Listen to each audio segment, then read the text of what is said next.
കഥയിലുമുണ്ടേ ഉള്ളു നിറഞ്ഞ റസൂല്. നൊന്ത് കരഞ്ഞാലും ഉമ്മ പാടുന്നൊരു പാട്ടിലുമുണ്ടാം മത്.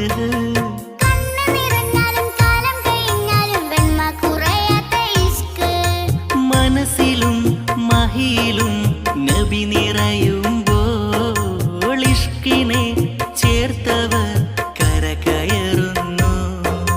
നടന്നു നടന്നു മുത്തിന്റെ ചാരെ മാനം കൊടുക്കുന്നു. ഹിതം പറയുന്നു